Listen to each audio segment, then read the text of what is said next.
Aujourd'hui, on va s'intéresser à vous, mesdames, les femmes enceintes en particulier, parce que c'est vrai que c'est une période qui est assez délicate, pendant laquelle vous pouvez pas faire grand-chose, hein, à part souffrir avec le sourire, sinon c'est pas drôle. Votre corps se déforme, c'est la bamboula à l'intérieur, hein. Vous avez l'impression que quelqu'un est venu squatter votre bide, hein, sans jamais demander quoi que ce soit, et en plus il est en train de refaire la déco à l'intérieur. C'est super sympa, ça fait grave plaisir. Et vous, voilà, vous souffrez en silence parce que, oui, on ne peut pas faire grand-chose pour vous. Mais c'est vrai que les huiles essentielles, ça peut être une bonne idée, à condition de choisir les bonnes, et surtout à partir de 3 mois uniquement. Donc il y aura des huiles essentielles qu'on peut utiliser, et d'autres huiles essentielles qu'on ne doit surtout pas utiliser. D'ailleurs, la question est la suivante. Parmi ces 4 huiles essentielles, laquelle est formellement interdite chez la femme enceinte? La camomille noble, la menthe poivrée, la lavande fine ou le citron? Vous avez 5 secondes.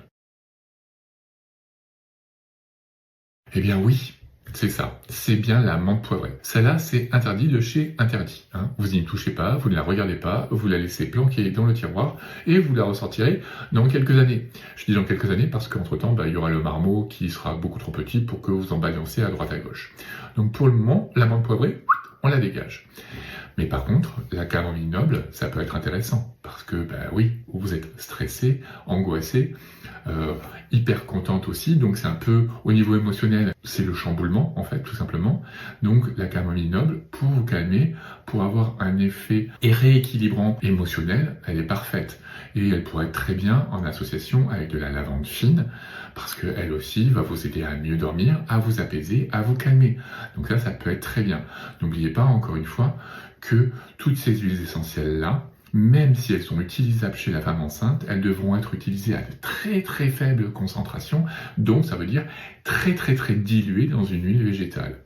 Et puis le citron, vous pourrez aussi l'utiliser, il vous permettra de lutter notamment contre les nausées, ça sera un très bon allié dans cette période-là.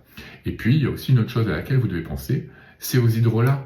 Les hydrolats, c'est beaucoup plus sûr d'utilisation, ça a aussi des capacités très intéressantes, bien moins puissantes, mais du coup bien plus tolérables pendant cette période-là. Voilà, je vous souhaite du courage, de la force, haut les cœurs, vous allez y arriver, quelques mois à tenir. Et bien sûr, en attendant, vous pouvez toujours réfléchir à la question de la prochaine vidéo.